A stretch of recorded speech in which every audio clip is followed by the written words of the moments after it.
Nathaniel Moshe. LA School of Comedy. We are here with the Moshe. All right. We are here tonight. It's a wonderful evening because I made it here. Yeah. Because sometimes you don't know if you can make it. I'm going to tell you something, though. I do not like Mexican food. This is not a racist thing. But every time I give it a chance, Samantha, every time I give it a chance, I woke up this morning to like a sloppy Joe next to the bed. I was like, what? And I had a bite.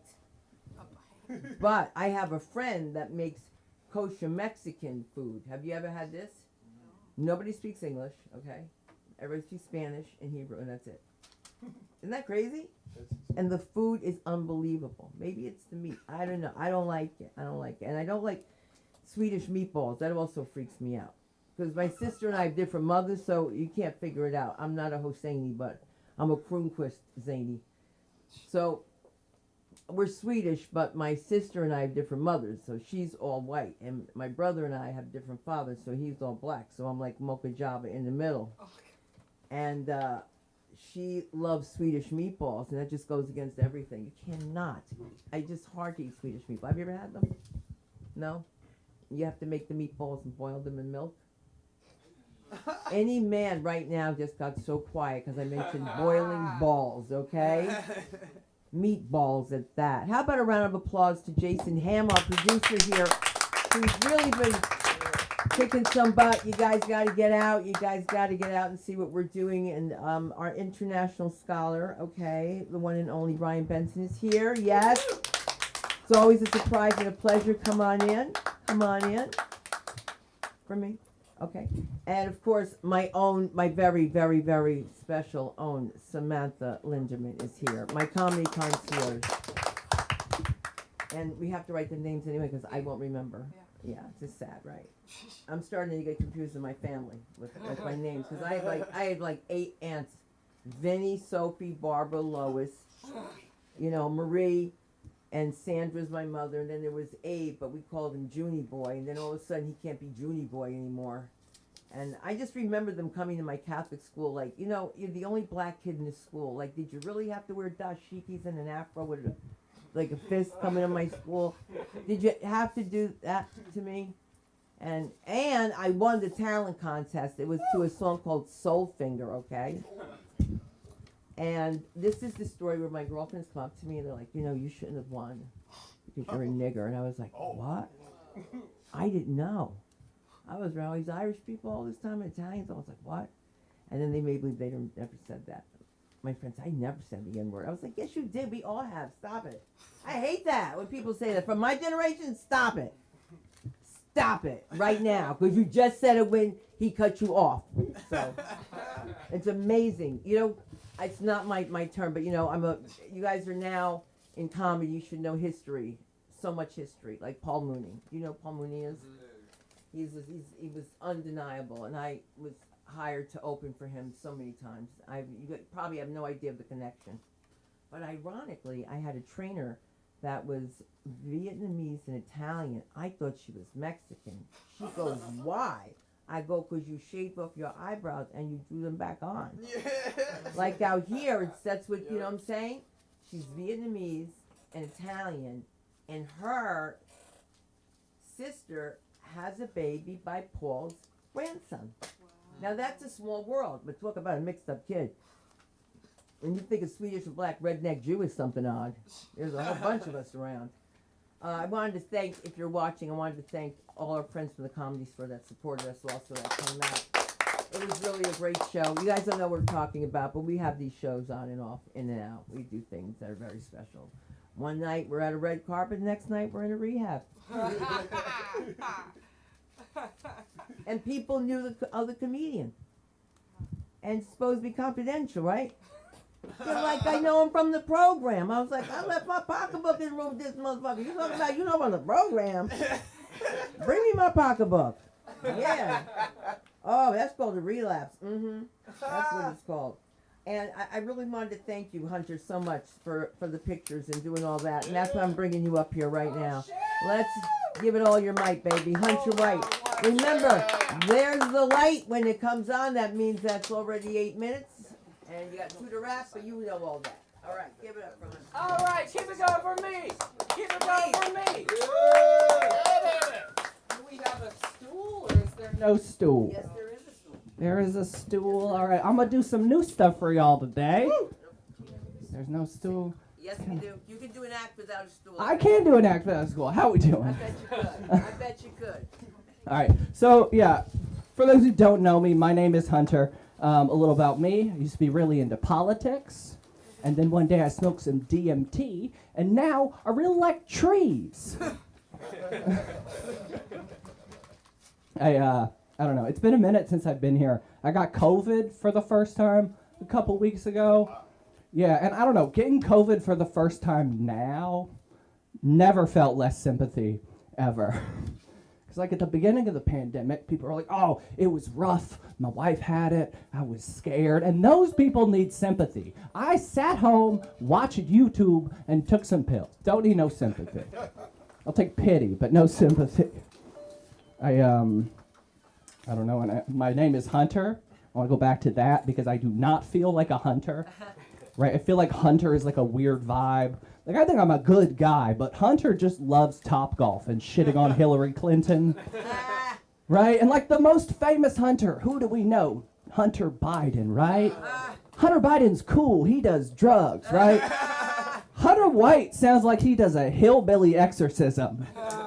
Okay, we're working on it. We're getting through it. It's fine. We have any TV writers in the audience? Good. Favorite thing about the writer's strike? No more writers doing stand-up comedy. TV writers doing stand-up comedy is like watching true crime TikTokers commit actual murder. Or it's like fanfiction authors doing actual porn. I don't know, I turned 30 recently. We got any, thank you very much. Any other like early 30s people here? Nah. Again, no, it's fine. I don't know, for my 30th birthday, I went to Arizona and did mushrooms in an energy vortex. Because I commit to the lifestyle, you know what I mean? And like, I don't know, it was like a cool party, right? Like I took some mushrooms, went on a hike with some aliens. None of them asked me to follow them on TikTok. Great party, 30th, killed it.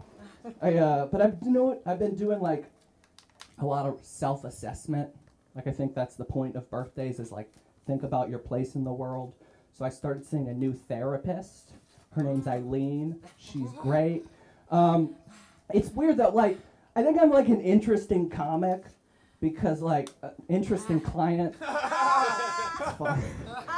No, I don't know, like some weeks I come to her and I'm like, Eileen, my dog doesn't understand me. And then some weeks it's like, so what do you know about the Freemasons?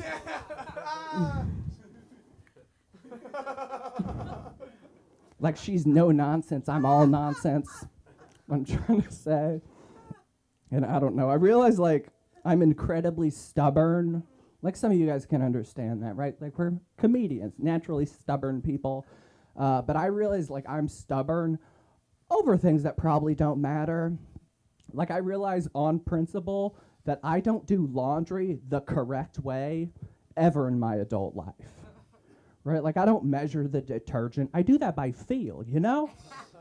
Right? Like I don't feel the need to separate the lights from the colors. It's not because I'm like a woke laundry abolitionist. I'm just not gonna let Big Laundry tell me what to do. Right? Like I got a diagnosed personality disorder with traits of autism. Does that sound like Big Laundry can bully me? I'm just not gonna live my life according to a laundry tag, man. Get with it. Also, side note, just before I forget, everybody watch Maria Bamford's new special. It's amazing. That's a side note. I don't know, back to jokes. As like being 30 is weird because it was an interesting time to grow up because like the internet was a thing. Like we were like the first people to deal with that. And I say deal with because why the fuck did no one warn me about the internet? Because they warned us about all kinds of things growing up, like movies or fast food or video games. But there was no like DARE program designed for the internet. But video games, oh my God, no, Tetris caused Columbine, man. Animal Crossing is communist. Oh my God, GTA will steal our children. But no warning about the internet? And they should have, because I am 30, as I said, like 4 times, and equally nervous about TikTok as I am fluoride in the water. Like, are they government programs? Do the Amish have mind control? Did Mr. Softy actually shoot JFK? Like, what are we doing, people? Okay, you don't get it, you don't get it. I will rephrase. I am 2 late nights on Reddit away from thinking that Taylor Swift is actually just a reptilian Teletubby. Now, that's not because I was, like, really into the PSP growing up, okay? That's because, again, your weird aunt's Reddit page. Yeah, it petered out at the end, but that was all right. You guys are really cool. People trying to stop online bullying, that's hilarious. Because, like, that's never going away, and it's not new. People act like online bullying is, like, the worst it's ever been, because, like, TikTok and all that. And, like, maybe it's the worst it's ever been. But it's not new, right? Like, I know it's not new because I found out about sexuality when I got called a homo in World of Warcraft. And they didn't use that word, okay? But, like, I don't know. There was a study that I read where it's like gamers specifically handled the pandemic better than everybody else. And the, like, news host was trying to make it like, oh, gamers have things they need to do, and they get achievements, and they have skills, right? Nah, motherfucker. We were okay during the pandemic, not because we were good at Call of Duty. We were okay during the pandemic because we got called a bitch in Halo. We'll get there. I talk to myself. Anyone else? Yeah. People need to stop judging that. Like, I don't know. I talk to myself, and I don't know. If you don't talk to yourself, try it out. You're probably your best audience. Like, especially comedians. Hot tip, tell yourself the joke first. Save us the first draft. We'll all be way happier. But, like, I think it's fine. It gets me out of my head. It's like a mindfulness exercise. And this is why I, like, don't judge crazy people, like, yelling on the street. Like, I've been there. I was having a bad morning. But, like, there was at a subway car in New York City. But we got through it. And I'm like, oh, what if he's crazy? What if he's talking to demons? I don't know. I know he's not talking to you. Mind your business. Like, oh, am I on the street talking to God? I don't know. It's just my brain on speakerphone. We'll all be okay. You guys have been great. I got a couple more. I'm in a relationship with a wonderful lady. Some of you know her. It's like my longest relationship, which is cool. But I've noticed, like, my priorities have shifted. Like, at the beginning of the relationship, I was like, cool, I might have sex. And now it's, cool, I think I'm right. That's how it goes. You learn to live with each other. We got a dog together, which was pretty cool. Having a dog, it, like, changes your life in ways that I didn't see coming. Right? Like, for example, the other week, I masturbated into a condom. Just to remember what sex feels like. Because I don't know if any of y'all have a new dog, but some of you will attest. Ever since we got this dog, my sex life has been under the authoritarian thumb of a Chihuahua Terrier named Lemon. And I'm perfectly okay with that, because she makes me happy. But also, a little racist. My dog is racist. And she came that way, don't worry. She's just racist. I don't know how it happened, but I find it interesting that dogs get a pass. Like, to be racist. Like, with humans, it's unacceptable. It's societal. But with dogs, it's trauma. All right, you guys have been fun. I need an ending of that. My name is Hunter White. You can find me on the internet at My Name is Hunter. And, yeah, have a great night and keep coming back.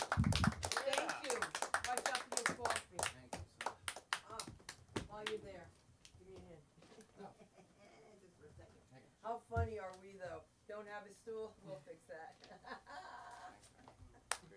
You're wondering, why do I have a stool? Have stool will travel. Stool, what a crazy word. No, I don't need it, Jason. It's all cool. Relax, yeah. You have done enough. I mean, you work so damn hard. Guys, if you want your stuff done right, you better catch him. I don't know. For real, ask Hunter. I mean, like, His shit's great. I really. And you got to get your podcast together. You got to get your EPKs together. And I'm not preaching. It's just the way it is. Because a lot of people that come through here, and I know I have some new people watching me, you don't get it. You really have to have your set down. Because 5 to 7 minutes is a goal that sounds like, oh, I have hours of material. That's not what they're asking you. And then when you audition, how many times do they change it to 3 minutes, 2 minutes? Not to scare you, you know what I mean? But that's just the way it is. You look like one of my cousins. It's because I was telling you about my cousins, Michael Jr.'s kids, Rashi, Joaquin, Colleen, and Raman. Brown is the last name, okay? Brown, all right? I don't speak a word of anything. Not even, I even understand them. You know what I'm talking about? Brothers coming to see what I'm saying? That's what I'm saying. See what I'm saying? That's what I'm saying. That's Nick Reeves. All right, so we got that out of the way. And you know something? It's just more fun every time I see this guy. Let's give it up for Archon Tellier. Let him hear you.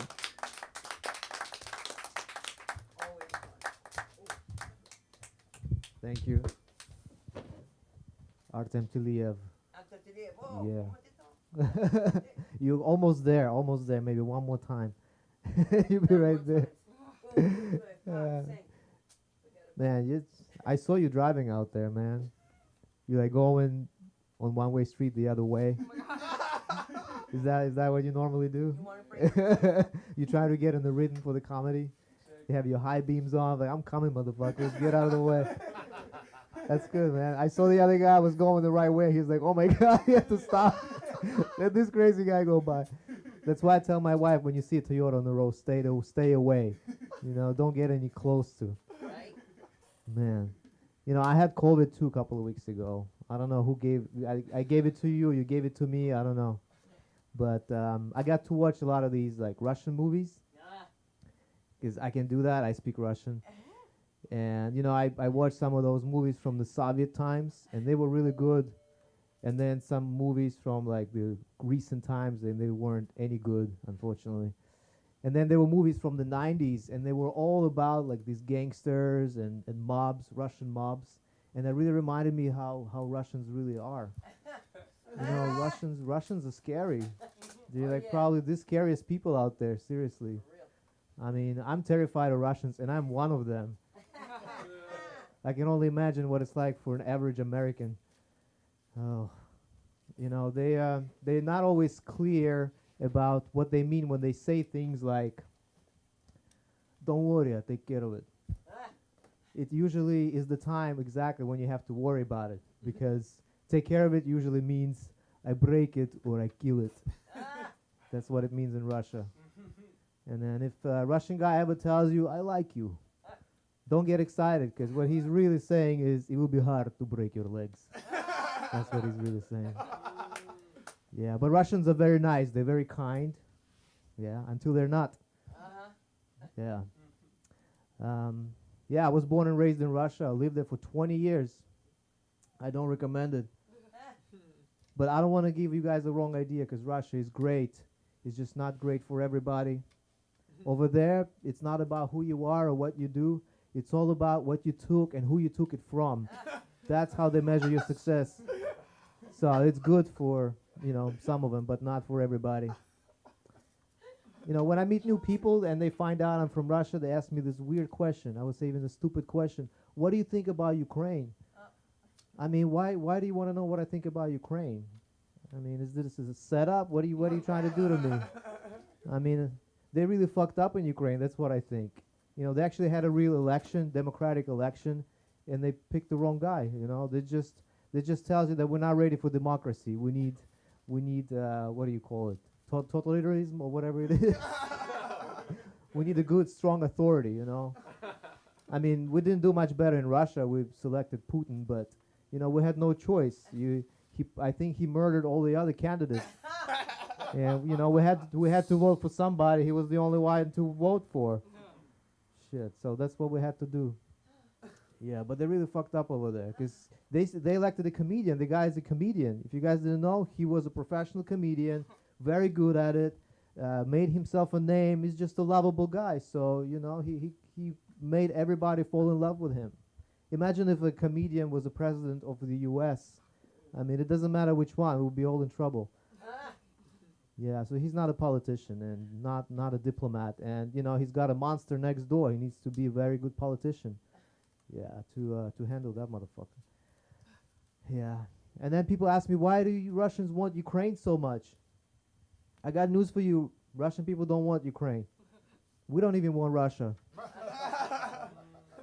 Why would we want? Why would we want Ukraine if we have so much of it? It's called Russia. It's the same thing.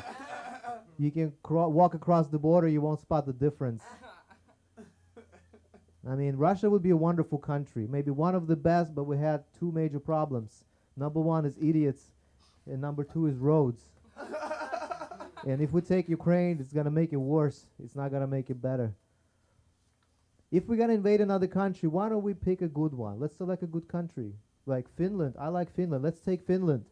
Okay? Because we can learn something from those guys. They're very smart. They don't use vodka to stay warm. They turn on the heat. It's pretty genius. It's not as much fun, but it works.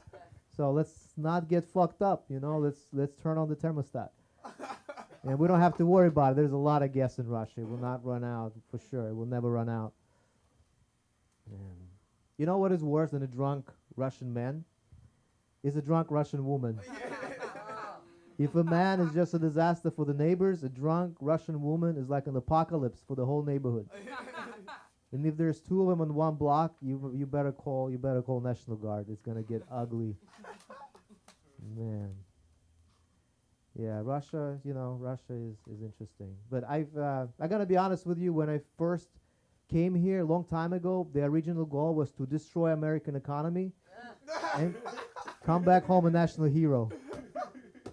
But then I lived here for a few years. I realized, man, this is, they don't need my help. This is exactly what Democrats are trying to do, and they're doing a really good job. So I decided to stick around, watch the show. And the show is good. It's pretty good. I like it. It could be better. This country is wonderful. It's a great country. And sometimes I meet these people, like Californians that never been anywhere else but California, and they say, "Oh, I can't wait to get out of this shithole. I wish I was born somewhere else." Like they have no fucking idea. You dumbass, you saying those things. You should be so happy and thankful you're here. Yeah, I do tell them. I say, "You're an idiot." That's my response. Yeah, so everybody who says that needs to be sent to Russia for a week, and they'll be back real quick. Yeah. Yeah, but this country it could be even better because, like people don't beat their kids over here. I don't know why. Like, the ass whooping is extremely underrated in this country. I mean, everybody else does it. Like the whole world does it. It works out great for them because they're willing to invest in their children. They know that you want to make a difference in someone's life, you have to whoop that ass. You will change it for better. Trust me.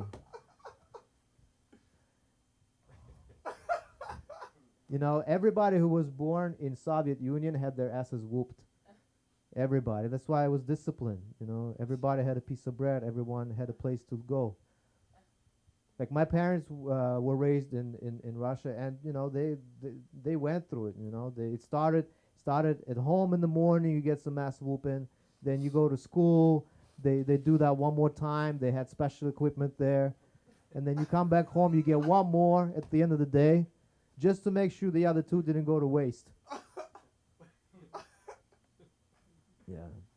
But I think they overdid it a little bit. They killed way too many motherfuckers over there. Yeah. I mean, I was born in Soviet Union. That's how old I am. But I didn't get the full benefit of the Soviet educational system. Because when I went to first grade, the Soviet already fell. Nobody gave a shit. Do whatever you want. Be whoever you want to be. And my parents didn't beat me either. My grandma did for them. and she did a very good job. You know, they say where I'm from, if they beat you, that means they love you, and I was her favorite, I think. She proved her love to me every day. You know, she had like 8 other kids that she raised before, and she said to my mom one time, I don't know what's up with this guy, but he's the only one who's fighting back. What the hell? I mean, what do you mean? What the hell? You throw in heavy leather, I'm have a surviving instincts kicking in, you know. Plus, you had 8 previous opponents, and I'm just making my debut. I gotta fight back. The worst thing she've done is she put salt in my mouth. I wish she would rather whoop my ass. Because that salt in the mouth is fucking painful. It's like dissolves your mouth, and you can't wash it with water. You can't walk it off. The burning sensation on your ass goes away quick, you know, and then you move on. But fucking salt in your mouth. I still remember everything she tried to teach me that day, so that was the last time I called her a bitch. Yeah. I don't want to go into another joke because I don't have time. But thank you guys very much. You were great. I appreciate it. My name is Artem Tuliev.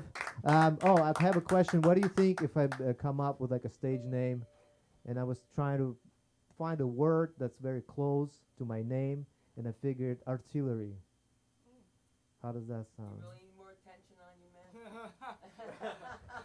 If I bomb on the stage, it's like, Hey. it's artillery bombing, you know? We'll think about it. All right. Hey, listen, we come up with names all the time by accident. Thank you. Oh my, I'm so sorry to hear about that COVID. I gotta tell you. I ain't playing. I ain't getting that COVID. That COVID though. All right. You say Salimi and I say Salami. You might say Vinny, but I'm saying Bonnie. Come on, my Bonnie. Come on, Bonnie boy. Okay. This is my 3rd time doing this. I guess 3rd time's the charm, huh? First time I ran off stage, 2nd time I shot myself a little bit. I had to pull over and use the fucking baby wipes real quick. But talking about shitting yourself, does everybody remember the first time you got high off marijuana? Yeah, okay. First time I smoked, right? I take a hit, I'm like, oh fuck, I just tasted the alcohol. Fuck. Hey, guess I won't get COVID now, huh? There you go. But shit, the first time I smoked, right? I remember I take a hit, and I'm thinking, okay, this is cool. I could keep doing this. I keep smoking. You start laughing, right? You start feeling the high for the first time. You think it's cool, but then, boom, boom, boom, boom, boom, boom, and you're just stuck there like, oh shit, what's happening to me, right? And then boom, boom, boom, boom, boom, boom, boom, boom. Fucking next thing you know, motor functions aren't even working well, huh? I'm fucking thinking I shot myself or something. Fuck, I shouldn't have eaten all that pizza and wings, man. Fuck. But talking about smoking, I remember the first time I smoked a cigarette. I'm going through my mother's purse. I take it out her bag. You know, she claimed to have never smoked, but why the fuck would she have cigarettes, right? She must have been good at masking the smell, because I for real never smelled it. But I remember smoking it, taking that hit. And at first, I'm like, oh, shit. Because I was inhaling it. I was smoking it like it was a fucking joint or something. Then I start getting dizzy, and I'm like, oh, fuck, this is the worst feeling ever. I feel sick. I feel like throwing up. I don't want to do this again, right? 2 minutes later, I'm fucking smoking another cigarette, man. And that was the beginning of the fucking addiction. But talking about my mom, I remember being a kid, right? I grew up never having a dad. And I remember one day she was like, man, your dad doesn't pay me fucking enough child support. And I'm like, what? I have a fucking dad my whole life. I'm thinking I'm something like fucking Jesus, man. I thought I just fucking spawned in this world out of nowhere, right? But hold on, you're getting fucking child support. That money's not even fucking going to me. No wonder she used to buy all those fucking cigarettes, man. But, so, like 21 years of life. I'm about to turn 22 in 2 weeks. Thank you. Don't clap. I'm getting closer to fucking death. Fuck. Anyway, like I was saying, I went to my first bar for the first time on Saturday, right? And my friend's mom was performing. They have a cover band. And I'm there. I'm making jokes. I'm laughing with this one guy, right? You know, growing up, I developed kind of like a gay radar, and by that, no, I don't mean fucking boring every time I'm around gay people, you know, but fucking, like, I could just tell if you're gay, right? I could feel the vibe. You could tell if someone's hitting on you.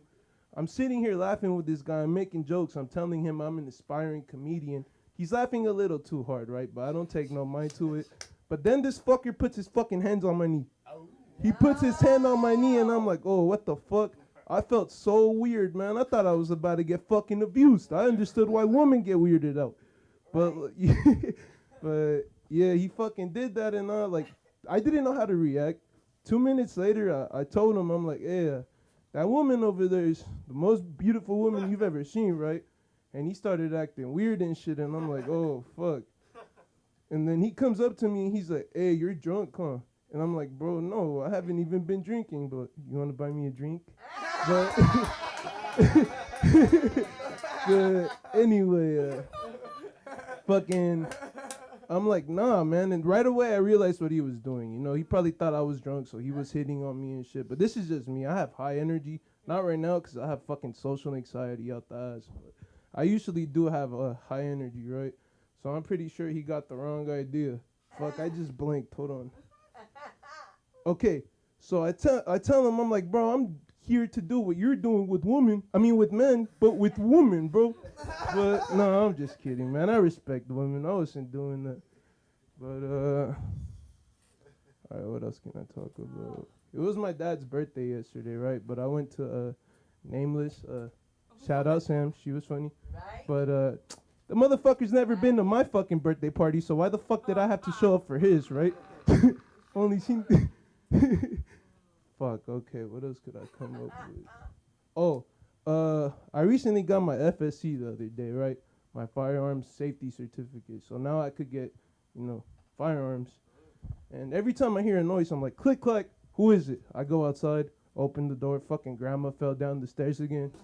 Jesus, grandma, pick your fucking feet up. But, California laws are fucking crazy for firearms, man. Like, you can't shoot anybody. You can't shoot an intruder unless he's fucking posing a threat, right? Like, what the fuck am I supposed to do if someone's in my house? Go outside, fucking greet them, tell them welcome, make yourself at home, make a fucking sandwich, man. But, fuck. I don't know what else to say, man. I thought I could just improvise this shit again, but I'm getting better, right? You guys notice an improvement? Fuck, what else could I talk about? Let me see my phone real quick. See if I wrote anything down. Remember, when you go on your phone, we only go on our phone. No, don't do that. Don't do that. All right.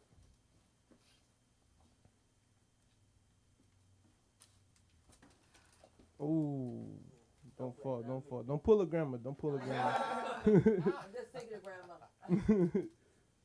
grandma.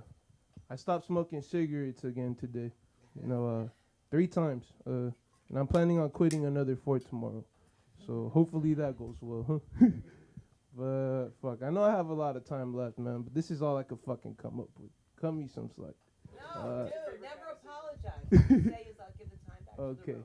I'll give the time back to the room, but thank you everybody for listening. And do you have your social media set up? Follow me at vanny.rams. There you go. On Instagram. There you go. There you go. Got this, man. No matter what, you took care of your pearly whites. All right? All right, you cheesy gone. Chow mein. You're ready. You're going to miss the comedy of the one and only Iman Hussein. Let him hear you. So I hope you all doing good tonight. Hope you all doing good. All right. Yeah, bro. Yeah, how many dogs have you like fucking crushed with your hands, man? At least one, huh? You know what I mean? This motherfucker scares me a little bit. A little bit. I don't know. I'm the sweetest guy. A little bit. Yo, it's just really like, yeah, bro, a dog is only stopping a white guy from fucking. I'm gonna fucking might cement that motherfucker. Panda Express or some shit. His ass, man. Yeah, that's cool. Yeah, I hope you guys can tell. Can you like look at me and say it's laundry day today? Yeah, I don't always dress so fucking, like Walmart checkouty. Yeah, but no, I'm cool visiting my grandmother out here. Yeah. I'm African actually. Yeah, born and raised. Yeah. I don't know if you can tell from the casual button up in the elephant skin sandals.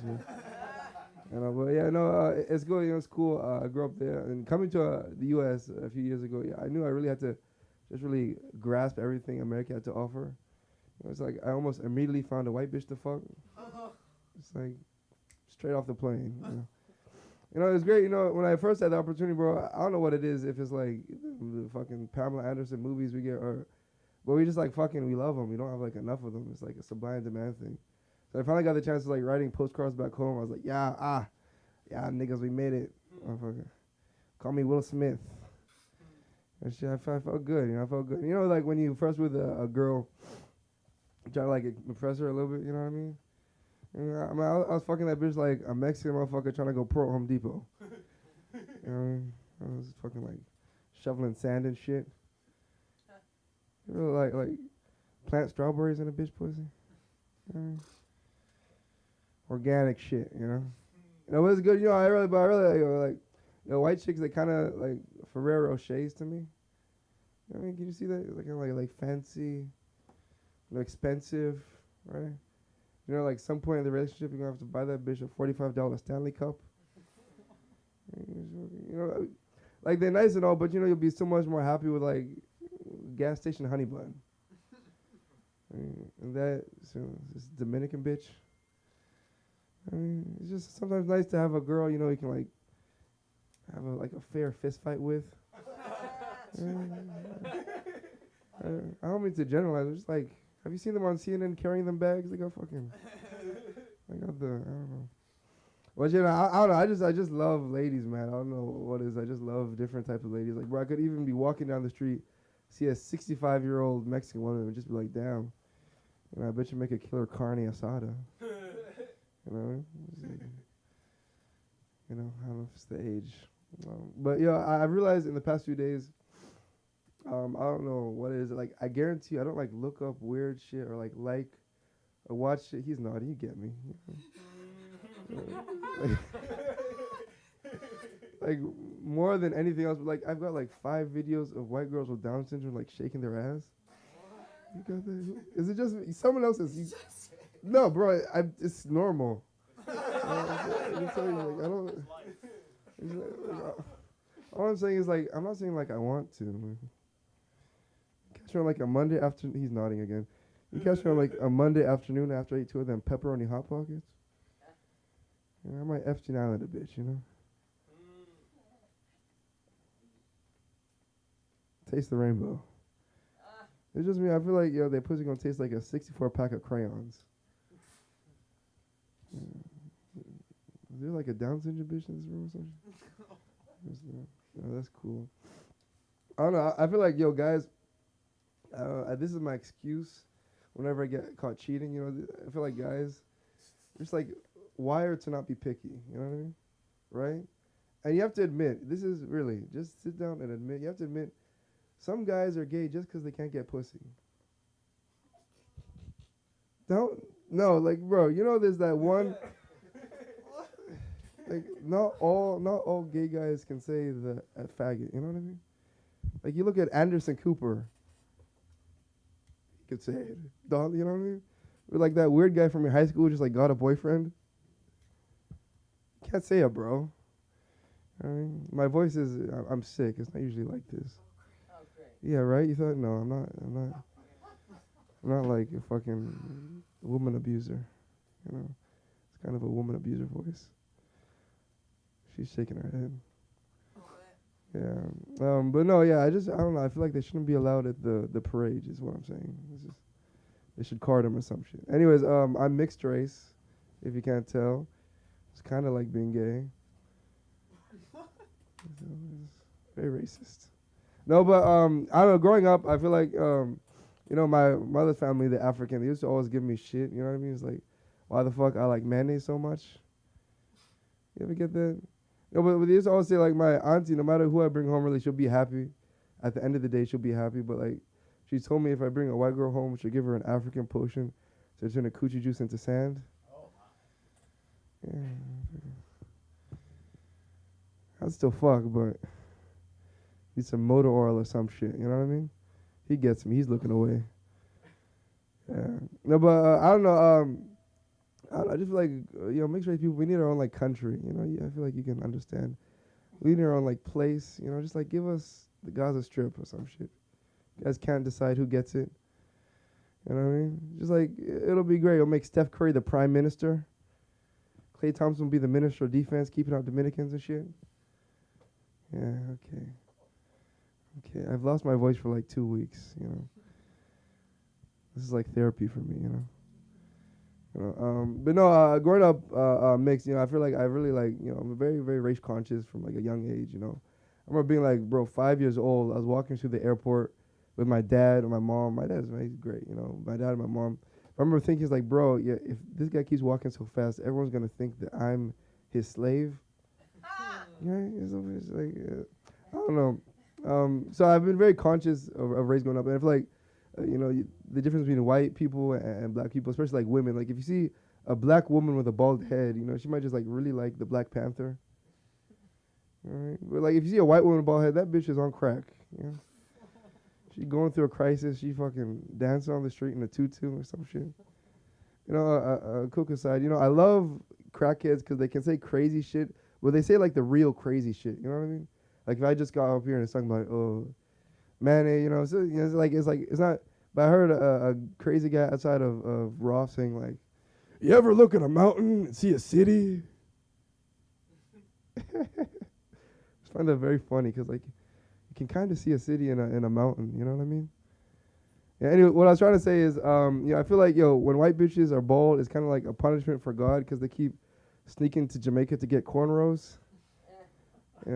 Anyway, hey, man, I'll give the time back to the room, man. Hey, have a good night. Nowhere. Instagram. Iman3. Yeah, Iman3 funny. All right, there you go. I always learn something new, like passing that alcohol, baby. But when y'all sit, why don't you just like men? That's what you men. That's what they do. That's what men do. They cough and everything. Tell you they're sick. That's okay. How you feel, baby? You feel better? Not much better. Good. My voice. Just your voice. We're gonna work on some jokes too. You got some good stuff there, but you gotta just build up to the dirt. You don't have to do that. You already are Obama, okay? You know what I'm saying? You gotta do the right thing because you're too smart for that. You're just too smart. You're smart. Yeah, you elevate. Nick, please, you got it all going on. You don't have to do that. I used to, then I started doing bad stuff. No, you're listening to people. Listen to you. Listen to you, because that's amazing. It took me so long to do comedy because I didn't listen, because I was a serious actress. I didn't get one acting role, by the way, until I did. Like a real acting role until I did stand-up comedy. And it's harder to make a dramatic actor funny than it is for you to be a dramatic actor. And if you don't believe me, you're going to hear a couple of minutes from this guy who's done it in London, he's done it here, and he's here. Give us a few minutes, Ryan Benson, please.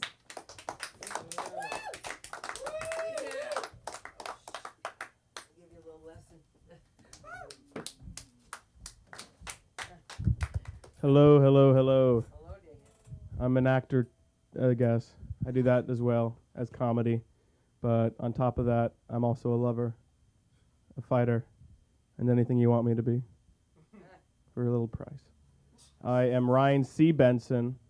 I've added the C in there to be a little bit more special, stand out, It's hard being a white guy these days. Got to have something to you. Don't want to be labeled as racist, so we'll get ahead of the curve and just do my own thing.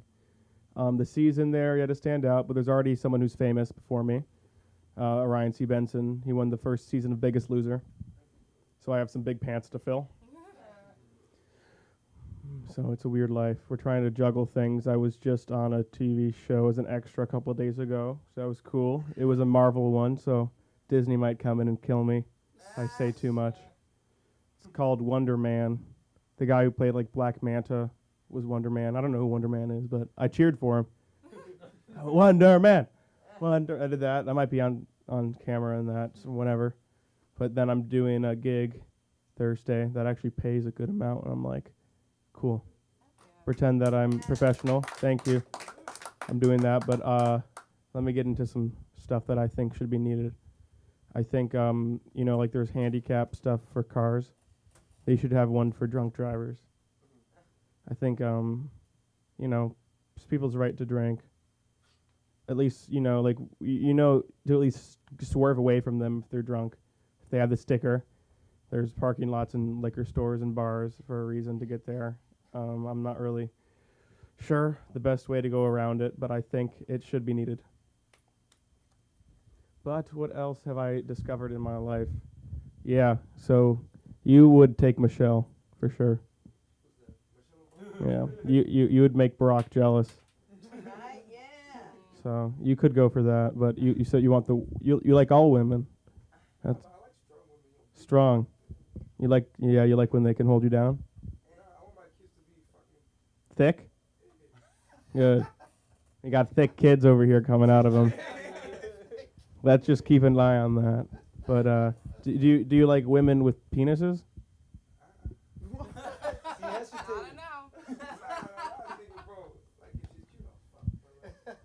Yeah. Okay, it's just 2024 now. We living this up. I wouldn't, I consider them women, and that's good enough for me because then they want to fuck you. It helps. You could call me a train station. A train station. It's a good one. And they just come in, it's my caboose. Get that? Yeah. Thank you. Everyone else here is having a good time, right? Yeah. I don't think you're scary. Yeah, you're okay. But you could probably, you could hold him down. So if you put a wig on, he might, and he is not looking, he might even go for you. It's okay. No, I'm very selective. If you I would need you to have pick a nice cologne.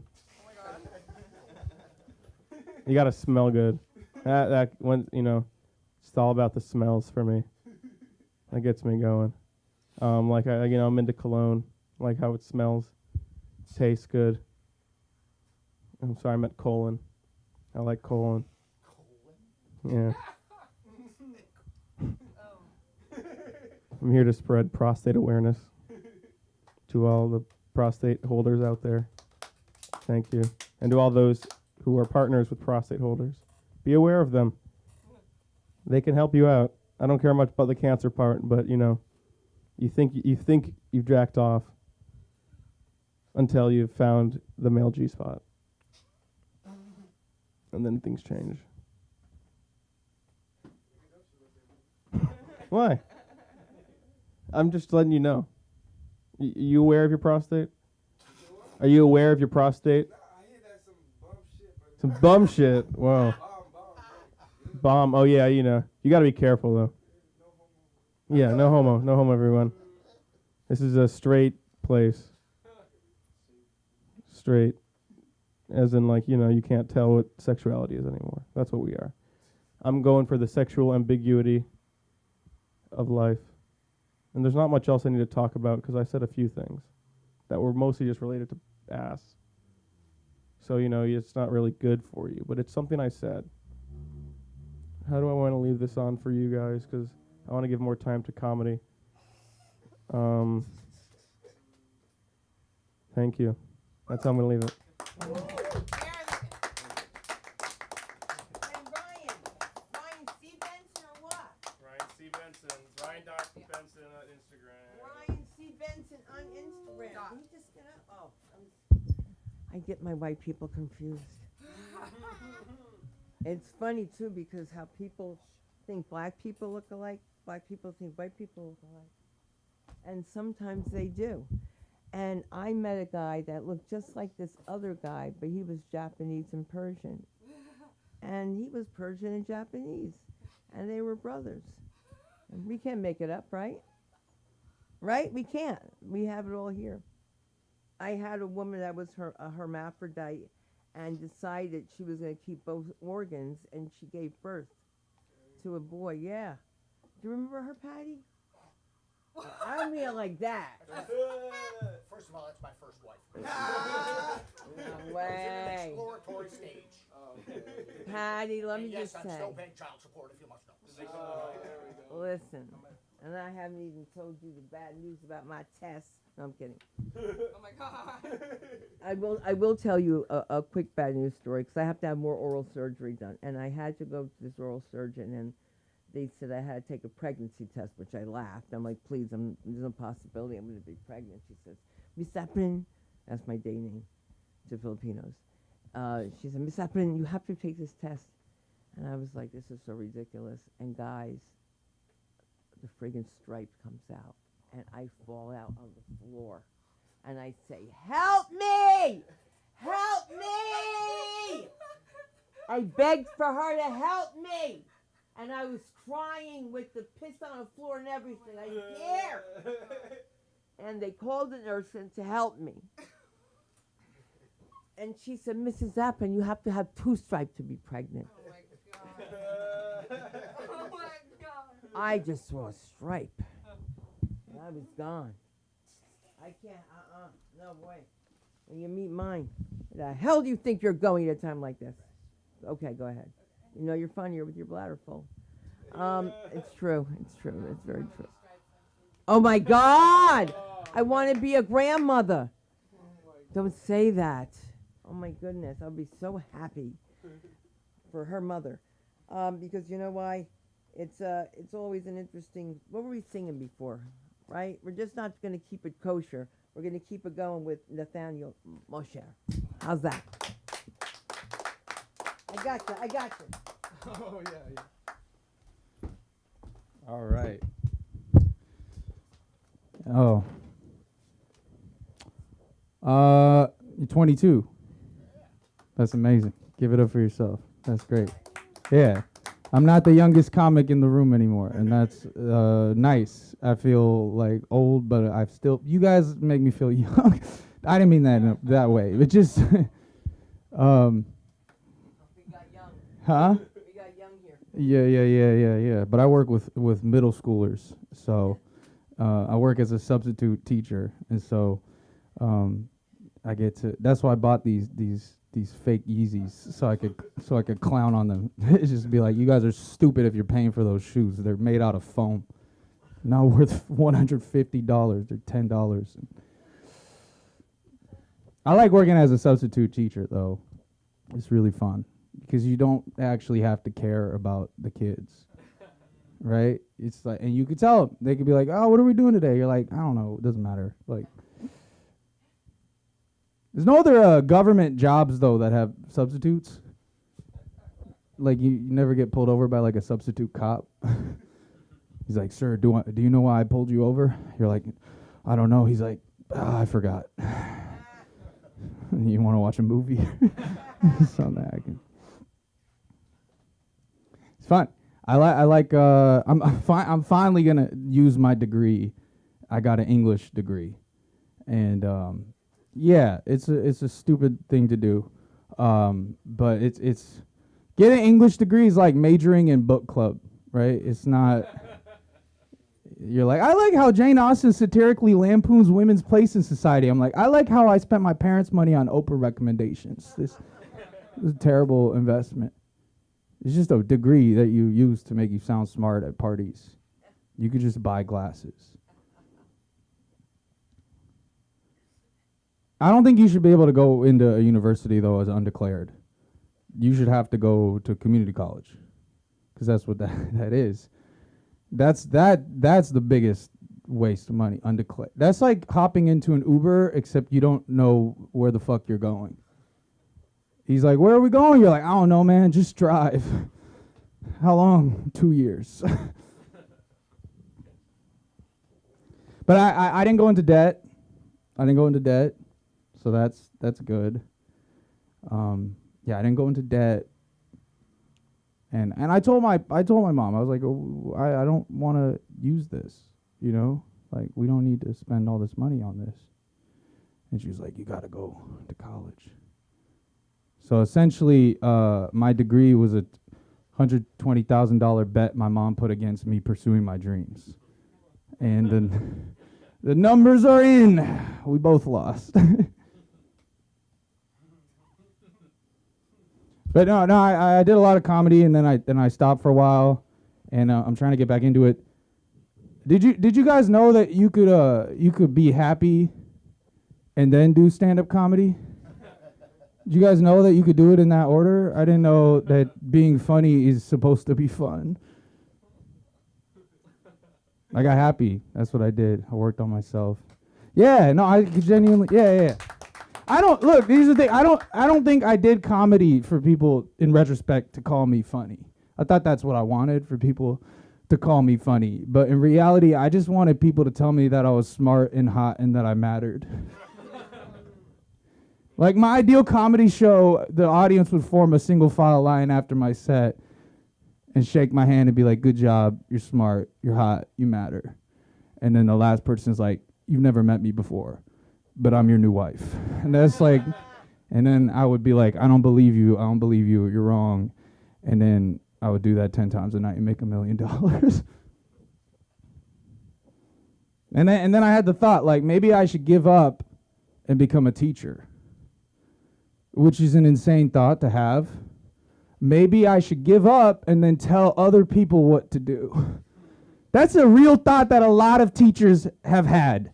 Maybe I should give up and then tell other people. Here's a hot take. You should have to like your life before you teach anyone anything at all. How about that?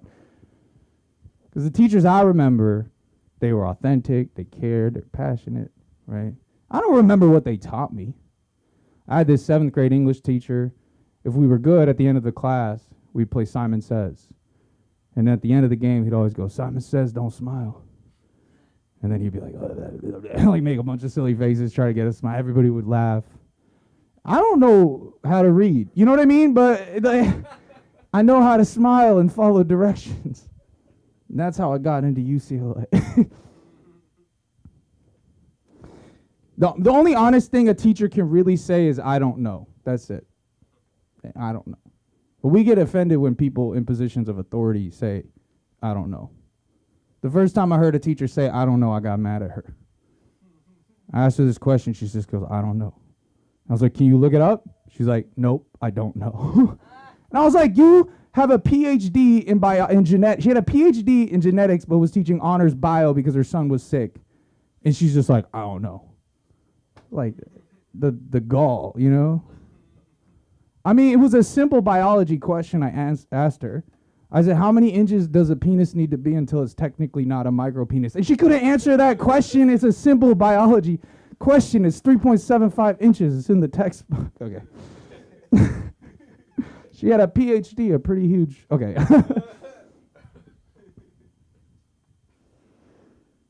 It doesn't matter what you teach. It just, you know that quote, it's true. People will forget what you said. People will forget what you did. But they'll never forget how you made them feel.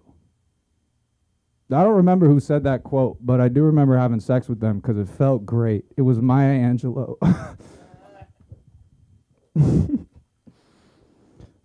I love that joke because it means I read to know who that is.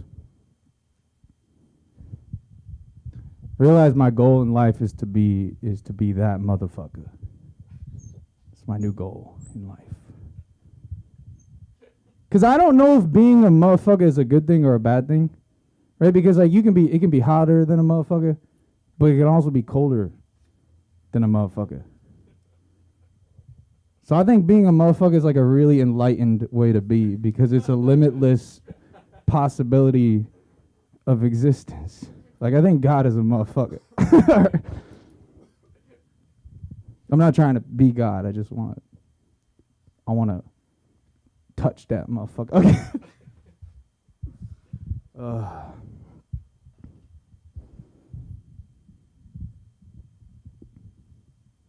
What were the other ideas I had?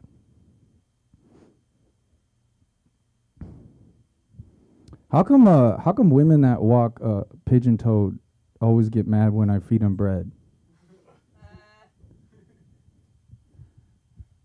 I got COVID, by the way.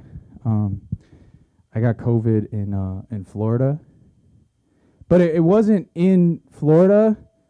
It was right when I got off the plane. So, I'm trying to remember exactly how it happened, but so I get off the plane and I'm walking to this show, right? And as I'm walking to this show, I'm walking through this alleyway, and all of a sudden these guys with like masks come up and they got guns, but they're not wearing like they're only wearing masks from they don't care about you know what I mean, like it's Florida, so they had masks, but it wasn't covering their mouth and their nose. It was just like a half. Anyways, and then so they come up and they're like, "Give me all your money," and I'm like, "I don't know what to do." So they start beating me, pulling me at gunpoint. And I'm lying on the floor senseless. And as they're beating me, I look up, right, and I see. I swear to God, I'm not lying.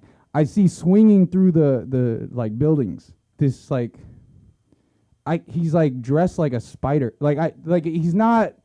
You know what I'm saying? Like you guys know what I swear to God, he looks like a spider, but he's a man. Anyways, so he's swinging through the buildings and he beats up the bad guy, slings away webs and then he saves me. And I'm like, oh my God, thank you so much.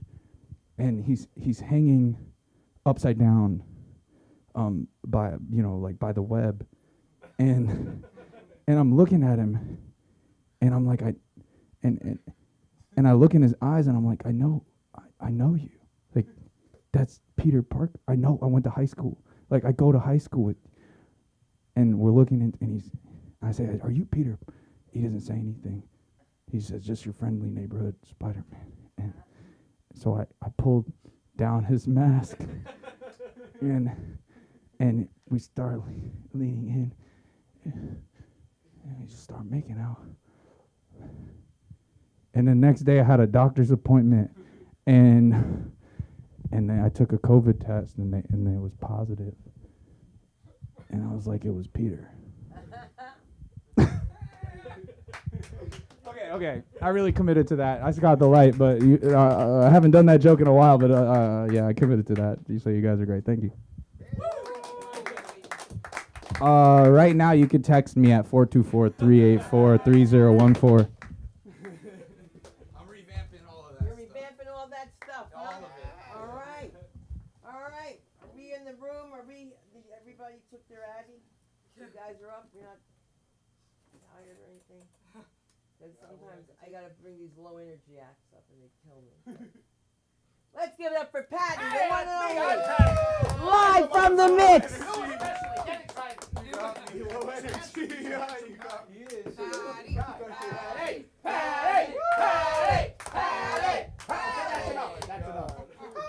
I love you fucks. I love you.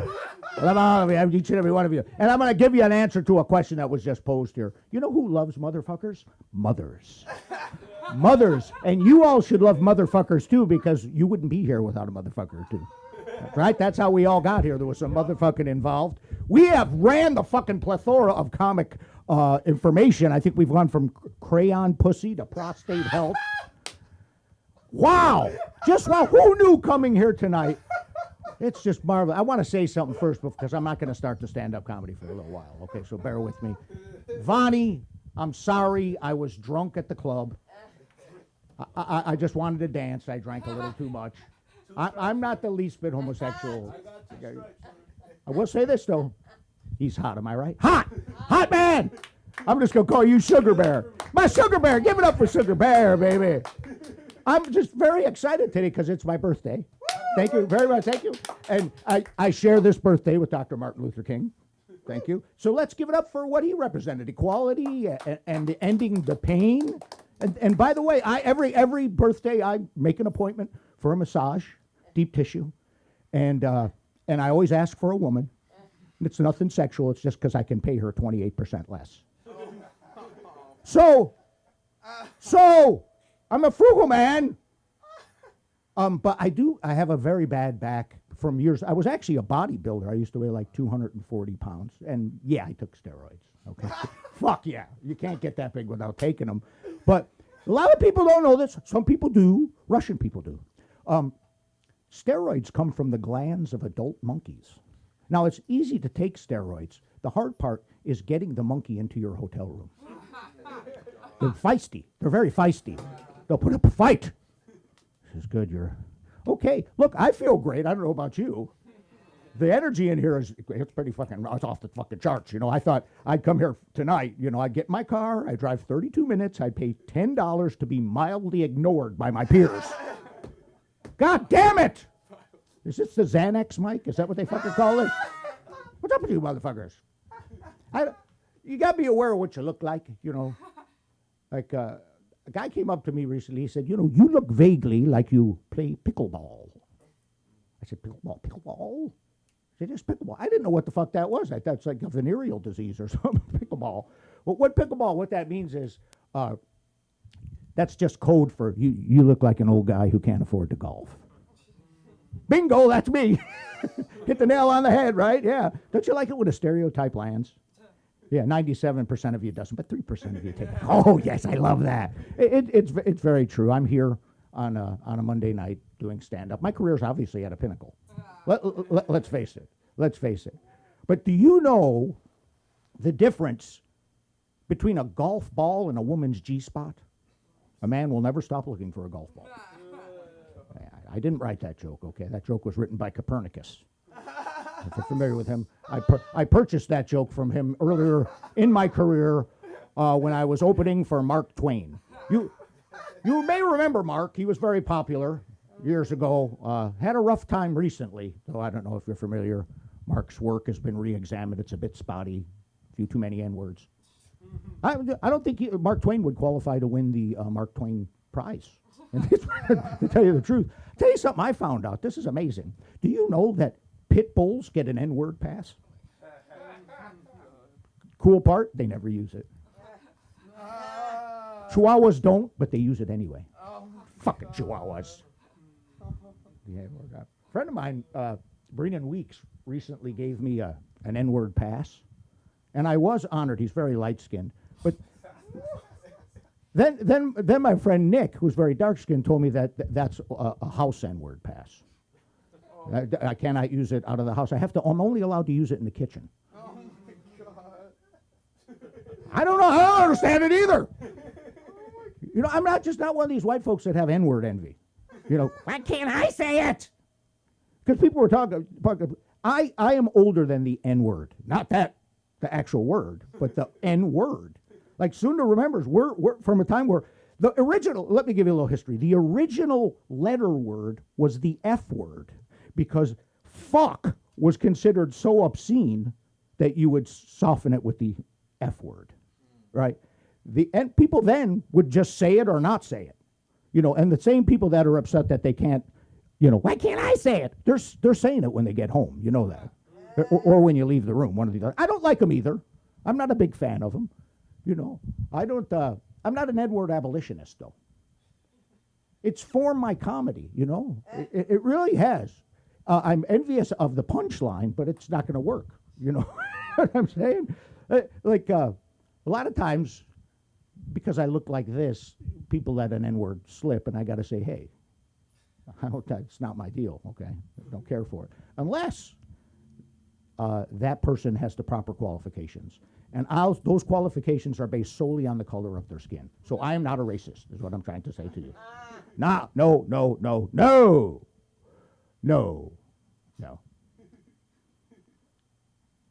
You know, I'm looking at you guys. You remind me of me 30 years ago, you know. Lonely and horny. Fucking lonely and horny and so lonely. Don't feel bad. I was once just like you. I was once living proof that you could cry uncontrollably while fully erect. I will apologize for that mental picture. A younger, more virile Patty living in a one-room room with a roommate, locked in a closet, furiously masturbating with two very separate piles of Kleenex. Yeah. Don't want to get those mixed up. Yeah, you guys are we're a winning duo here tonight. This is a spirited exchange that we're having. I'm going to ask a stupid question. Are any of you married? Yeah. God bless him. Give him a round of applause. Married man. How about, are any of you in love? All right, give it up for love. You're supposed to clap again. I don't know. This is on tape. I don't want to get you fucked up with your wife. My favorite category is this next category. How many of you guys out there are just fucking? No fucking? Even the people in love aren't fucking? Are you? Nobody's fucking? Just fucking. Oh, it's fucking with divine intent. Yeah. Gotcha. Divine intent. I loved you like you were very. I appreciate your honesty and I don't know if you call it a chick with a dick or a dude with boobs. I don't know which way it goes.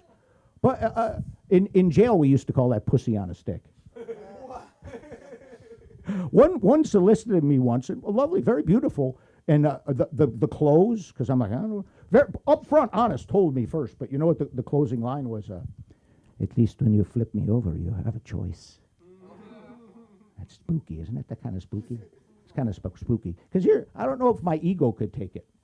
You know what I mean? Because some of them are beautiful, long, beautiful, feminine hair, light, delicate, feminine features, round, robust breasts, and a big fucking cock down to here, bigger than mine.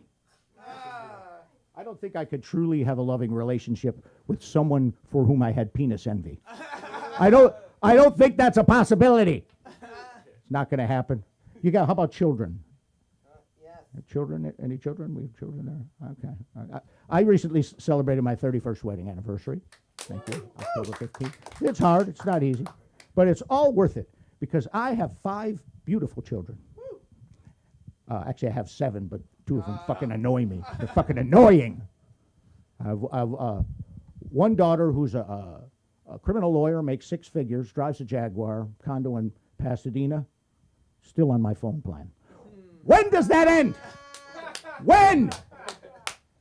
I have a son, Mandrake, who calls me by my first name, which is payback for my naming him Mandrake. I was going through a magician phase at the time. Happened, and my son, Mandrake, lives an alternative lifestyle.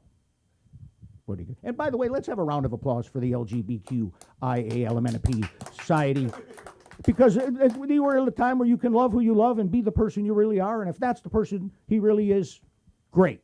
At least I hope that's the person he really is. I hate to think he just started sucking cock to spite me. But you never know. Just fucking never know. By the way, once again, a round of applause for the LGBTQ community. And while you're clapping, keep it going for the H's, for the heterosexuals, who made all those other letters possible. Yep. None of them would exist without the heterosexuals doing their thing. You know what I mean? There's only one way to get here. I don't know if you guys are familiar with it. And it's through some heterosexual behavior. It's called factory installed pussy, man. That's how we are. I love it. I love it, though. I've been trying to get back in since I dropped out. Furiously. Well, you guys have been very mediocre. I mean, that's sincerely. And I don't mean that as an audience. I mean that as human beings. So what I'm going to do here is I'm going to bring Sunda Kroonquist back to the stage for you guys. Give it up for the one and only.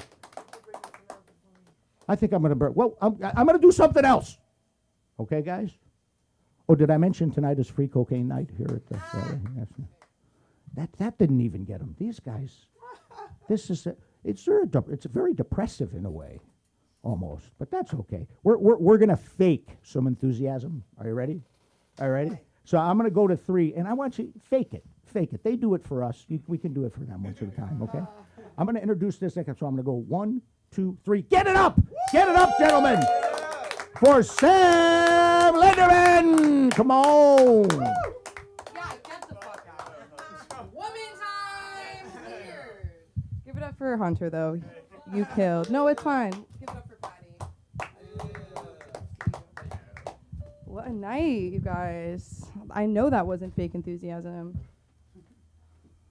I couldn't fake it. No. He brought up autism. It's funny when a man tells you that they have autism. It's like, I know. there's a hole in your wall. Like, you don't have the emotional regulation down. You know, I don't know. But sometimes you need that honesty. I thought it was funny when you said you're like only certain kinds of gay people can say the F slur, you know, the other one, and you said it so just like rolled off your tongue. It was a good way to come out. I think people should do that more. Only certain kinds of gays can say it, and then you say it. I thought that was funny.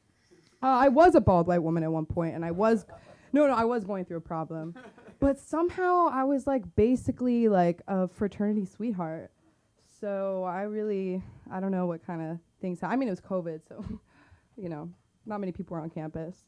You know, you know what I'm saying? No, when I was bald, I had a pet rat, which was actually a birthday gift. I never mentioned that part. You know, I should say that I didn't walk into a store and say, you know, I have $3. Let me make a new friend. $3. $3, because they feed them to the snakes. But no, my coworker, who was always talking about how she was poor, and then all the other girls would talk shit because she would keep buying stuff from the store. She was like, I want to get you a bird for your birthday. Do you want me to die? Do you hate me? What did I do to you? They live so long, and they shit everywhere. And I'm only saving that compassion for when my parents get older. No. You know what I mean? No, but the rat was really sweet. I would walk it outside, and then I'd see somebody with a dog, and they'd look at me weird, and I'd be like, what the hell, man? California, you know? Shit's going to get weird. We did have a wonderful show last night. I loved it. We had a wonderful show. It was a good vibe. Thank you for coming out. Thank you, Bonnie, for coming out. Everybody who came out. Thanks for coming out. No. No. I was bald. Oh, I want to talk about men in YouTube. I don't know how that came up, right? You ask a guy, like, what do you watch? And it's like the most, like, it's a 4-sentence answer. You know what I mean? Like, it's a creator and like, it's all this stuff. He's like, come here, I want to show you something. And it's like a 3-hour review of a video game based on a show that's based on a comic book. I don't like you that much. You know, like, I can only fake it so much. Like, it's really, and you know, like, and then there's like a video playing under the video. It's really hard. I just feel like it's a fucked up, like, Inception moment. Like, it doesn't end. You were talking about Russian women. I have a neighbor, Tatiana, and she's like 70 and her mom's like 90. And I'm like, how is this? You're gonna share that walker? No, but every time she sees me, it started like chill, and then it just kept going. But she would be like, you gained a little weight. And I'm like, Tatiana, like, what are we talking? She goes, have you got your thyroid checked? And I was like, and then she was like, the breast. And I was like, girl, like, you got to look in the mirror, you know, because they're looking at me from right here. Her nipples was what I was referencing, the eyes of the chest. No, but she's always saying that, and then she is always telling my cousin that they can model in France because they have armpit hair. You know, so she's great. She's a hoot. One time I had a party at my house, and then she walked up to me the next day, and she was like, so many boys at your house. And I was like, just knock on the door, babe. Just knock on the door. That's her. And then she knows my dad, and she'll always be like, you're so sweet, not like your father. And I'm like, you are a little queen. My mom is one of those like moms that like still tries to protect me from everything. So she'll tell me stuff like really late. Like my Uncle Manny died. I was 6 years old. And I was like, we haven't seen him in a while. And they're like, he died. We just didn't know how to tell you. Because I was already having thoughts about death at that age. You know what I mean? I realized what death was at the La Brea Tar Pits at 6 years old. Have you guys been to the La Brea Tar Pits? They played a video, and it was like the woolly mammoths died, like whatever, all the animals I never met died, and then this lady fell in. I was like, guess who's a lady? My mom. And I'm like, the tar pits are right here. You know what I mean? I'm not saying my mom's that clumsy, but I for some reason I thought about so that's how that started. I was like, how could you not tell me Uncle Manny died? But she told me today, she's like, yeah, Grandma fell a week ago. I was like, what? What are you talking about? Guess who helped her up? My grandfather. This man, the greatest gift he's given my grandma recently is losing his hearing. And he's in a wheelchair. I should say he's in a wheelchair, and he's diabetic. And I do believe there's a lock on the fridge. You open up cabinets that are a little bit higher up, and it's like bowls, and you'll find like little chips and like little snacks for my grandma. It's so sad. It's like every time he eats a piece of bread, everyone's like, you know, with the insulin, you know, who's gonna get to him first? You try to help him, he's like, get out of my way. I'm like, okay, let me watch you. But he helped her up. Isn't that crazy? The non-hearing helping the, she's great. She's killing it. But she's like a woman in the sense like when you compliment her, she'll go like this. Oh, don't look at me. This, I need to get my hair done. Da, da, da, da. Listen, you're 88, and you're a baddie. You're a baddie. I love her. She's very real with me. I've given up on talking to her about her racism, and it helped me too. I was like, it's really like, what is this for? You know, but one time I had to say to her, I said, Grandma, are you black? Grandma, are you black? Because she was saying a certain word. Generalize, all this stuff. And she goes, what? I said, Grandma, are you black?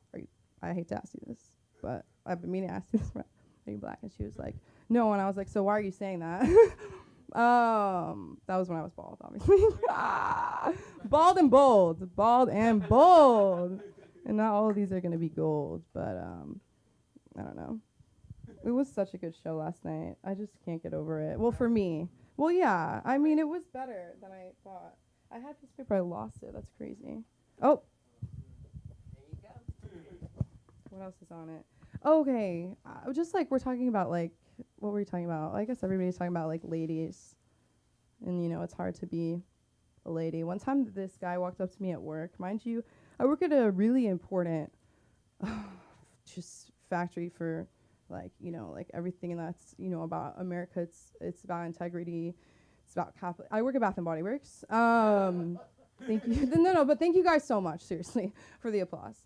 I really hate when people say, like, retail workers are they're the real heroes. They're the real heroes. They're the fucking biggest bitches in the world. And that's why when I'm nice to people, they're like in my ear with the radio. They're like, "Break away, Sam." It's and everybody can hear it. They go, "Sam, break away, break away." And I'm like, "We're right by Cedar Sinai. Everybody's got a fucking hospital band telling me so excited they're gonna get a candle to put in their fucking hospital room." And then I'm like, "Fuck." You know what I mean? Because all of you are talking about how fucking sick you are. And then people walking up to me trying to smell stuff. People put lotion and they put it in my face like this. They go, how do you think this smells? And I'm like, I know. This lady was walking by and she was showing me a perfume from Macy's. I give people directions all day. They tell me stop doing that. And I'm like, because I'm a greeter often. You can tell, right? I'm just like, whoop. One time I scared a woman with my face. I went, hi! And she jumped. And I was like, really, ma'am? I'm in an apron. There is not so much that I can do. I have pronouns on my tag, and it's like she, her, but I'm like, why not? Like, make people feel comfortable if they're different, if they have different ones. But this guy walked up, and he said, what's she? What is she? And I was like, me. And he was like, how do you say? And I was like, you could be like this. I met this awesome employee of Bath and Body Works, and she and it was crazy. And his friend was like this, and I don't know. There's nothing that makes you question your life or your values or your choices more than the Beverly Center escalator, because when a almost handcrafted BBL is jumping in your face, and you thought your problems were something else, it's just like, dude, now that's all I have to think about. But give it up for Los Angeles. I love this place. Give it up for LA School of Comedy. Do you want me to bring up okay, I'm excited that this guy's here, and I'm excited to see him come to the stage. Colin Asley. That could have been better. I'm excited to see you though. It's the end of the night. Give it up for Sam, everybody. And give it up for yourselves. You guys have been fantastic. I know you guys, some of you gave up time to the room, and I'm taking it. I'm going to be doing 25 minutes. I want to remember your name. It's Artyom. I hope you don't. Please don't take offense to this. You make me think a little bit of like, you remind me of like a Russian Where's Waldo. Like they took all the color away. They weren't allowed to have that. So I had a relationship end recently because of porn, which sucks. She wouldn't star in the videos with me. I was like, come on, star in the. Come on, let's make some money here. I don't know. It's a little weird. It's weird to me that like there's so much like porn out there now. You know, like because anybody can be a porn star. Like it's all just amateurs on there. And now I'm just seeing all these like guys making these poor women join in their videos. Like they're just wrangling their girlfriends into it. I don't know. It's just like, you're gonna be famous. Come here. Start the OnlyFans. I don't know, it's wild. I mean, it's so much like it's nice though. Like there is so much porn out there you don't have to worry about ever finding your own mother's porn. You know, that's a comforting thought that you don't have to worry about finding that. You know, like you have a better chance of winning the lottery than you do of finding your own mother's porn. Okay, all right, just throwing some statistics out there, seeing what you guys think. I don't know if you guys remember. Do you guys remember when the Notre Dame caught on fire a few years ago, several years ago? I don't know if you guys. So I remember reading the headline of this. I thought this was crazy. It turns out it took 90 minutes for a single fire truck to get to the Notre Dame. From the moment it caught on fire, it took 90 minutes. I did some more research. Turns out that's an hour and a half. That's fucking nuts. That's the entire length of The Lion King. Can you imagine if you had to sit through The Lion King before a firefighter could save your house? Somebody help, please, my house is on fire. The circle of life. Please, my dog is on fire and it moves us all. That's like, 90 minutes. That's 9 comics in a row. Think about you had to sit through 9 for a firefighter could save your house. What was my other idea I had? Yeah.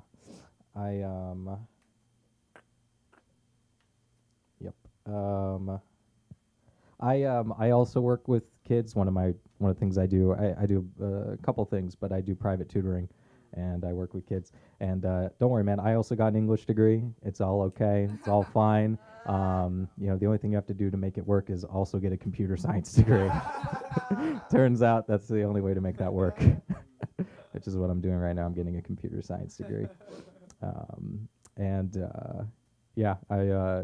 But every kid's using ChatGPT now, Every kid's using ChatGPT. I haven't seen an original essay in a few months.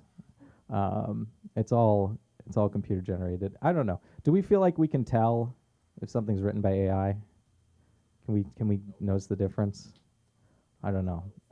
Sometimes it's obvious. Sometimes I can't tell. I can't tell. And so I understand. I understand why they're using it, and I would probably have used it a lot in high school, and also right now during my computer science degree.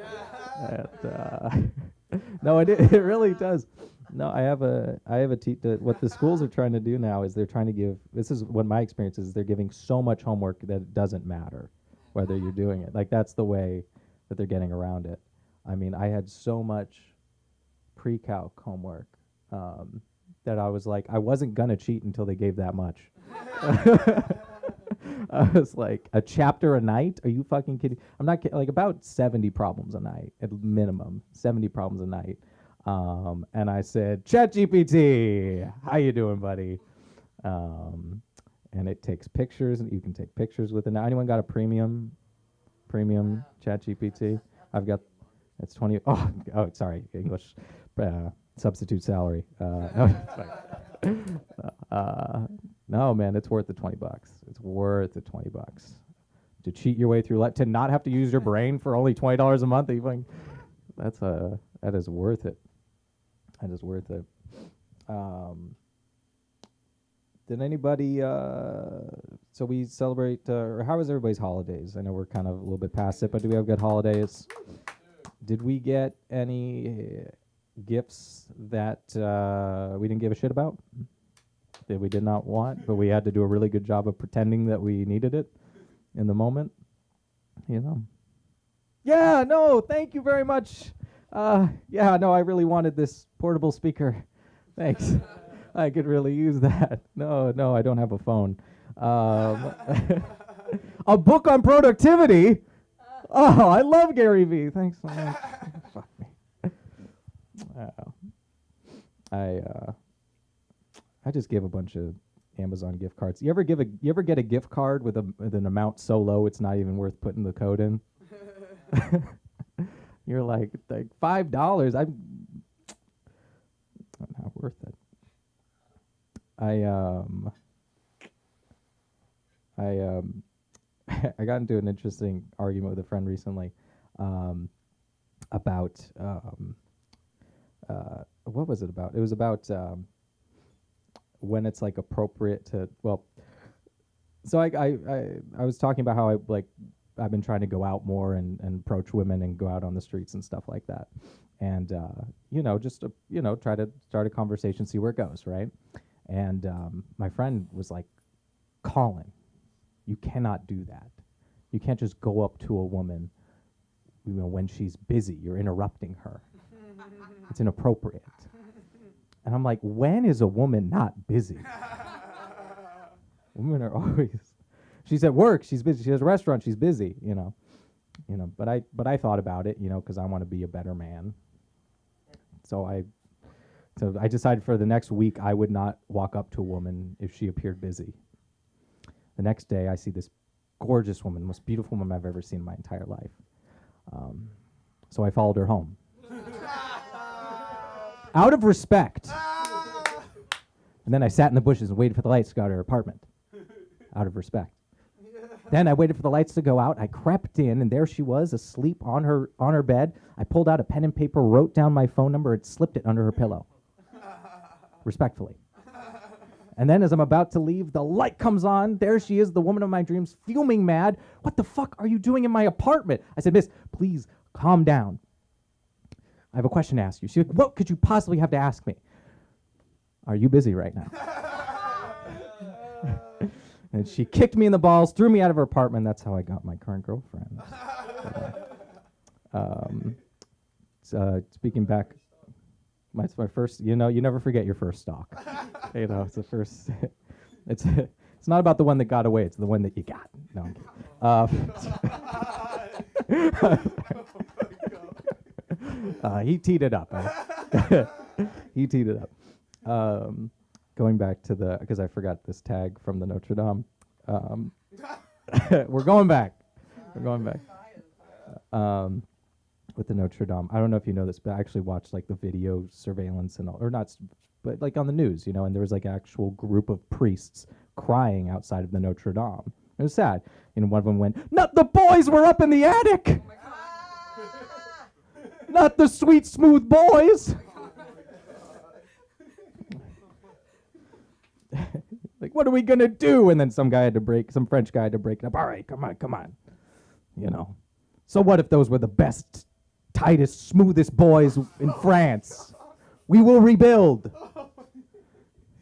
That is a lore accurate French accent. I actually used to live in France. I lived there for about 6 months, and we do karaoke every week. And there was this one French guy who would only sing Johnny Cash songs. And the problem with Johnny Cash songs is they don't sound good in a French accent. Just every week. I fell into a burning ring of fire. It went down, down, down as the flames went higher. And it burns, burns, burns the ring of fire. The ring of fire. I hear the train coming. All right, thank you very much. That's my time. And you'll hear more of me. Find me on Instagram, Colin.Asley, Instagram, yeah. Okay. Nice. Things like Sunda is hard, except for people that. And if you guys could follow us, that would be so nice too. If you could follow us here, and follow Sunda Live and everyone. And thank you, Jason, for. Is he there? Yep. Are you high now? Did you get my thing real quick? It said lesion. I fixed it. You did? Okay, good. Because I got that thing on my arm. I was like, why did he write that? I'm all paranoid. I did want to say something about something that somebody was talking about. Who's doing what? You're doing what? No. The substitute teacher. You got one joke in there. It's really good. You got to look at your stuff. Try to make it a connection with Jason somehow, but you got to look at that. I got a voice recording. Okay, well, you need to go over it, and you need to take a beat. Which one? So that people can laugh. Oh, yeah. Because what happens sometimes is that laughter will come to you, and you're not prepared for it, and it can throw you off. Yeah. I mean, I will tell you, the very first biggest laugh I ever got in my life, I looked petrified. I was shocked. I still have that hidden somewhere, but I mean, the very first time that anybody did the nail salon routine, and they lost it, and I lost it, and I couldn't follow myself. What was the joke? In New York, back in the day, it's Korean nail salons, and I used to do a routine about this woman, Kim. And it was just, at the end of it, I can understand it. She was like, oh, this nigga got toenail, look like a dinosaur. And yeah, that's what happened. Everybody was laughing. I got just I was like, oh my God. And then I got chosen for Comedy Central to do the first special they had, Premium Blend, with Kathy Griffin. And they tell me before I go on, you will never work again if you ever do that Korean nail salon. You cannot do that. And look how much things have changed. They were just impressions. And I also played Kim, the Korean convert. And she's a Korean woman who wants to convert to Judaism, but she goes out on dates with men who lie and don't keep kosher. And so then she opens up her nail tech thing, and she's got an S&M thing on, and she beats it to her date for lying to him, for lying to her. I had all these crazy characters. I had Shiraz a day, no pays a day, because she doesn't want to pays a day. And then she was always fighting with her valet to change the numbers in the back of the Mercedes. And those were fun times when you did comedy and you were able to make fun of situations that are real, especially if you live in LA. There's nothing funnier than two Persian women in two white Mercedes fighting over a parking spot that's not even legal. And you see it all the time. And now you say something and it's just like, well, but so you do have to be careful until we can bring comedy. And let's make America funny again. Mafa. All right? Mafa. All right? We said it here first at LASC. Mafa. All right? That's right. Bring a little Gotti in the house. I'm going to tell you one thing. I'm going to go. So my daughter's very much against some of my friends, as we know, from New Jersey. She's afraid. And there's a piece that she bought at this place. There was an estate sale, and it's a real guinea piece that they would have. It's not like it's like Mary crying in the front, not one of those, but it's a conch shell, but it's like real Italian, like only these mobsters have this. And she's like, no, it's not, Mom. Not everything's from mobsters, whatever. Guess what's in the Gotti movie? That shell. How funny, right? Don't you like to be right for your kids once in a while? Don't you want to be right? Because they're always, all right. I just want to say thank you all so much.